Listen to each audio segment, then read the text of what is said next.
Welcome to our channel. నేను మీ నవీన్. ప్రస్తుతం మనతో ప్రముఖ జ్యోతిషులు బ్రహ్మశ్రీ నందిబట్ల శ్రీహరి శర్మ గారు ఉన్నారు. సో గురువుగారితో మాట్లాడదాం. గురుగారు నమస్కారం. వాగర్థావివ సంపృక్తౌ వాగర్థ ప్రతిపత్తయే జగతః పితరౌ వందే పార్వతీ పరమేశ్వరౌ ఆదిత్యాయ చ సోమాయ మంగళాయ బుధాయ చ గురుశుక్ర శనిభ్యశ్చ రాహవే కేతవే నమః. శృంగేరి జగద్గురు పీఠాధిపతులకి కంచి పీఠాధిపతులకి నమస్కారములు తెలియజేసుకుంటూ కార్యక్రమాన్ని ప్రారంభిద్దాం. గురుగారు జూన్ 2వ తారీఖు నుంచి గురుడు మొత్తం మనకి స్థానచలనం జరిగింది అని చెప్పేసి వింటా ఉన్నాం. దీనివల్ల గురు మార్పు వల్ల అన్ని రాశులలో జరిగే శుభాశుభాలు ఏంటి, ఎట్లాంటి మార్పులు జరుగుతూ ఉన్నాయి? ప్రధానంగా మనకు వీక్షించేటువంటి ప్రేక్షకులకి తెలియవలసినటువంటిది, గురు మార్పు జరగబోతుంది 2వ తారీఖు నుంచి. ఎప్పటి వరకు? అక్టోబర్ 30వ తారీఖు వరకు గురువు కర్కాటక రాశిలో ఉంటాడు.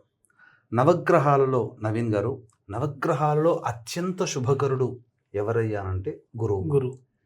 ఈ గురువు దగ్గర ఏమేమి ఉన్నాయి అంటే, ఒక్క గురువుని గనక మనం అనుకూలంగా మరల్చుకుంటే మొట్టమొదటిగా విద్యా కారకుడు గురువు.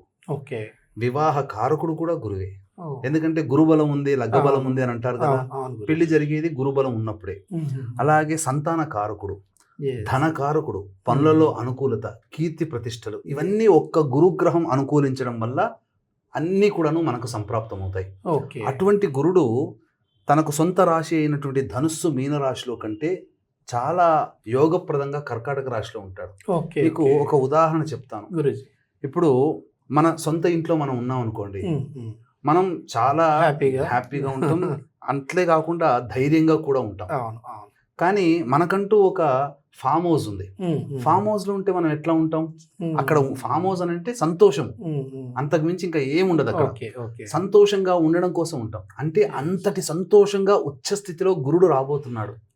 కాబట్టి 12 రాశుల్లో ఉన్నటువంటి వాళ్ళకి, కొంతమందికి ఇప్పటి వరకు మంచిగా శుభయోగంగా ఉన్న వాళ్ళకి కొన్ని ఇబ్బందికర పరిస్థితులు, ఇప్పటి వరకు కష్టాలు పడుతున్నటువంటి వాళ్ళకి గురు మార్పు వల్ల అద్భుతమైనటువంటి యోగ ఫలితాలు ఈ 2వ తారీఖు నుంచి రాబోతున్నాయని చెప్పవచ్చు.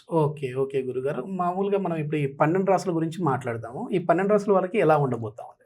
12 రాశుల్లో ప్రధానంగా మనం చర్చించుకోదగినటువంటిది ఏ రాశుల వారికి బాగుంటుంది. మొట్టమొదటిది 12 రాశుల్లో ఈ మిథున రాశి వారికి గురుడు యోగప్రదుడుగా ఉన్నాడు.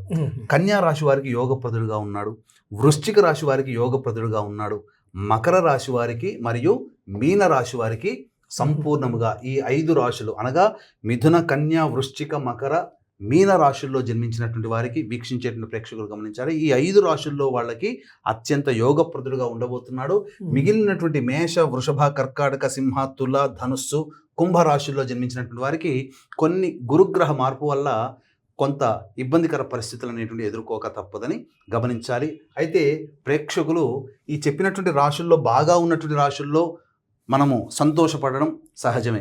కానీ బాగా లేనటువంటి రాశుల్లో ఉన్నటువంటి వాళ్ళు మాత్రం నిరభ్యంతరంగా అక్కడ ఏమీ బాధపడాల్సిన అవసరం లేదు. గురువు యొక్క అనుగ్రహాన్ని నిరంతరం పొందగలిగితే చాలు అని చెప్పవచ్చు. కాబట్టి గురువు అంటేనే దైవగ్రహం. కాబట్టి దేవతా అనుగ్రహాన్ని ఈ యొక్క మేష, వృషభ, కర్కాటక, సింహ, తుల, ధనుస్సు, కుంభరాశుల్లో జన్మించినటువంటి వారు కనుక నిరంతరం పొందగలిగితే ఆ గురువు వల్ల వచ్చే అశుభ ఫలితాలు కూడా తొలగిపోయి సంపూర్ణంగా 12 రాశుల వారు కూడాను ఆనందకరమైనటువంటి జీవితాన్ని యొక్క గురుగ్రహ మార్పు వల్ల పొందుతారు అని చెప్పడంలో ఏమాత్రం సందేహం లేదని చెప్పవచ్చు.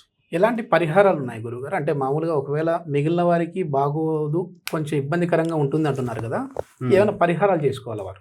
పరిహారాలు ఇంతకుముందు చెప్పుకున్నట్టుగా బాగోలేనటువంటి రాశులైనటువంటి మేషరాశి వారికి, వృషభ రాశి వారికి, కర్కాటక, సింహ, తుల, ధనుస్సు, కుంభ రాశుల్లో జన్మించినటువంటి వారికి గురువు అనుకూలంగా ఉండడు. కాబట్టి దైవానుగ్రహాన్ని పొందే ప్రయత్నం చేయాలంటే నిరంతరం తమ ఇష్టదైవమైన కానీ, కులదైవత ఆరాధన కానీ ప్రతినిత్యము ఈ 5 నెలల పాటు కనుక చేసుకుంటూ ఉన్నట్లయితే గురువు వల్ల వచ్చేటువంటి అశుభ ఫలితాలు చాలా మటుకు శాంతించి మిగతా గ్రహాల యొక్క అనుగ్రహం వలన సంపూర్ణమైనటువంటి యోగాన్ని పొందడానికి అవకాశం ఉంటుంది. అలాగే ఈ చెప్పినటువంటి మిథున, కన్య, వృశ్చిక, మకర, మీన రాశుల్లో జన్మించినటువంటి వారికి గురువు అనుకూలంగా ఉండబోతున్నాడు.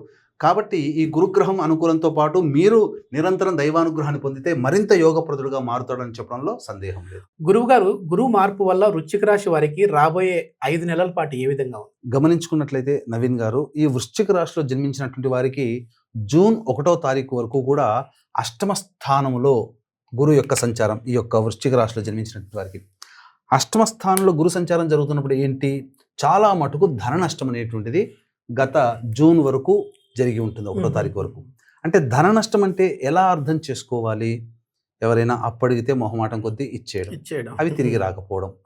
లేదు ఏదైనా వ్యాపారం ప్రారంభించినా, వృత్తిలో ఎదుగుదల కోసమైనా, లేదా ఇంకేదైనా కార్యక్రమాల్లో ఆశపడి డబ్బులు బాగా వస్తాయని చెప్పేసి ఏదైనా పెట్టుబడి పెట్టినా అవన్నీ నష్టపోయి ఉంటారు. ఆ విధంగా జరగడం వల్ల ఆ యొక్క వ్యాపారాన్ని ప్రారంభించినప్పుడు నష్టమే తప్ప దానివల్ల లాభాన్ని పొందలేకపోవడం అనేటువంటిది కూడా నష్టమే, అప్పటి వరకు నష్టమే. కానీ ఎప్పుడైతే జూన్ 2వ తారీఖున గురువు కర్కాటక రాశిలోకి ప్రవేశం చేస్తాడో అదృష్టము వరిస్తూ ధన నష్టం నుంచి ధన లాభాన్ని పొందేటువంటి విధంగా ఈ యొక్క వృశ్చిక రాశి వారికి ఉండబోతుంది.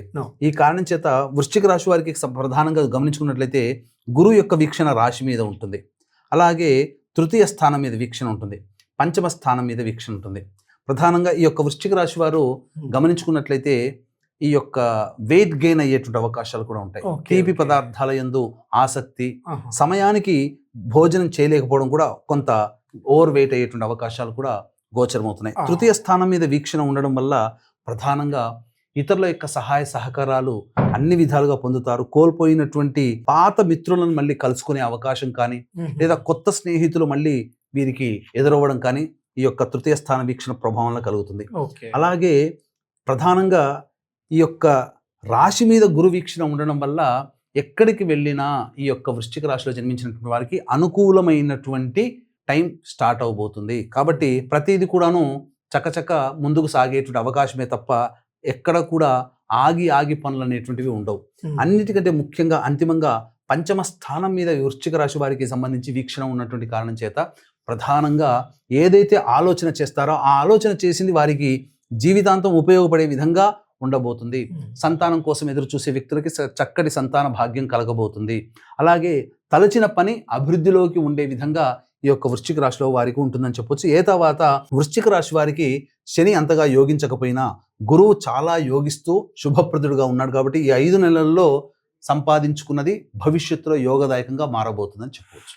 ఏదైనా కొత్త బిజినెస్ స్టార్ట్ చేసిన వాళ్ళకి కావచ్చు, లేదంటే బిజినెస్ స్టార్ట్ చేయాలి అనుకునే వారికి కావచ్చు, ఎట్లా ఉంటుంది గురుజీ ఇప్పుడు ఈ 5 నెలల్లో? ప్రధానంగా ఈ 5 నెలల్లో గనక మంచి ముహూర్తం చూసుకొని శుభమైనటువంటి వార తిథి నక్షత్రాలు ఉన్నప్పుడు చూసుకొని ఏదైనా పని మొదలు పెడితే తప్పకుండా ఈ యొక్క వృశ్చిక రాశిలో జన్మించినటువంటి వారికి అభివృద్ధి బాటలో ఏదైనా కానీ ప్రధానంగా ఒకటి మాత్రం చెప్పవచ్చు, ఎప్పుడైతే గురువు 2వ తారీఖు నుంచి ప్రారంభమవుతారో కొత్త వ్యాపారాన్ని కొత్త దృక్పథంతో కానీ, లేకపోతే ఏదైనా నవీన మార్గంలో వెళ్ళడానికి వృత్తి వ్యాపారాల్లో ఉన్నవాళ్ళు దీన్ని ఈ యొక్క కార్యక్రమంలో నిమగ్నమై ఉంటారు. కొత్త పద్ధతుల్లో మళ్ళీ పునరాగమనం చేసే అవకాశాలు ఈ యొక్క రాశిలో జన్మించినటువంటి వాళ్ళకి ఉంటుంది.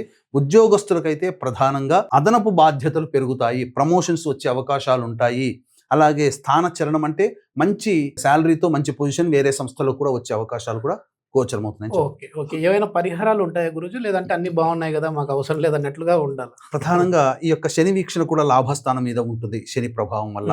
అలాగే ఈ సంబంధించినటువంటి భాగస్వాముల మీద వీక్షణ, శని వీక్షణ కూడా భాగస్వామ్య స్థానం మీద ఉంటుంది. కాబట్టి ఎవరితో కలిసి పనిచేసినా కొంత ఇబ్బందికర పరిస్థితులు వచ్చే అవకాశం శనిగ్రహ ప్రభావంలో ఉంది. కాబట్టి ప్రధానంగా ఈ యొక్క గురువు దైవానుగ్రహాన్ని పొందించేటువంటి గ్రహం కాబట్టి దైవానుగ్రహం అంటే ఎవరిలో ఉంటుంది? పిల్లల్లో ఉంటుంది.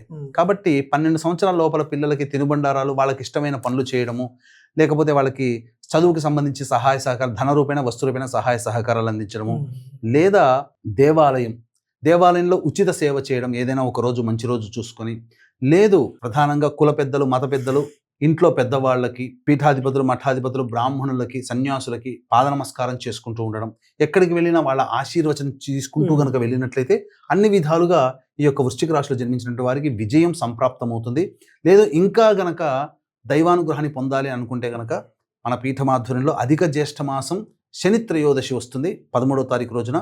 కాబట్టి ఈ యొక్క శని ప్రభావం ఉన్నటువంటి మేష, మిథున, కర్కాటక, సింహ, కన్య, వృశ్చిక, ధనస్సు, కుంభ, మీన రాశిలో జన్మించినటువంటి వారు గురువు మారినటువంటి కారణం చేత మేష, వృషభ, కర్కాటక, సింహ, తుల, ధనస్సు, కుంభరాశిలో జన్మించినటువంటి వారు, తర్వాత 12 రాశుల్లో జన్మించినటువంటి వారికి కూడా ఈ యొక్క శనిదోష నివారణ పూజలు, హోమాలు, అలాగే గురు కృపా కటాక్ష సిద్ధి హోమాదులు జరిపించి శక్తిపాతం చేసినటువంటి కరుంగలి మాల ఇవ్వడం జరుగుతుంది. అవకాశం ఉన్నటువంటి వాళ్ళు 12వ తారీఖు జూన్ 12వ తారీఖు రాత్రి 9 గంటల లోపల స్క్రీన్పై కనిపిస్తున్న నెంబర్కి కాంటాక్ట్ చేసి గోత్రనామాదులు నమోదు చేసుకోవచ్చు. ఈ వృశ్చిక రాశి వారికి ఏమైనా కలిసి వచ్చే రంగు కావచ్చు, రోజు ఏదైనా ఒక మంచి పని మొదలు పెట్టాలంటే ఏ రోజు మొదలు పెడతారు? ప్రధానంగా వృశ్చిక రాశి వారికి సంబంధించి కలిసి వచ్చేటువంటి రంగు తెలుపు రంగు. ఏ పని మొదలు పెట్టాలన్నా కానీ ప్రధానంగా సోమవారం కానీ లేదా ప్రధానంగా గురువారం కానీ మొదలుపెట్టినట్టయితే అన్ని పనులు దిగ్విజయంగా పూర్తవుతాయని చెప్పవచ్చు. ధరించాల్సినటువంటి రత్నం పగడ రత్నం అని చెప్పవచ్చు. ఓకే, ధన్యవాదాలు గురుజీ. సర్వం శ్రీ ఉమామహేశ్వర పరబ్రహ్మార్పణమస్తు.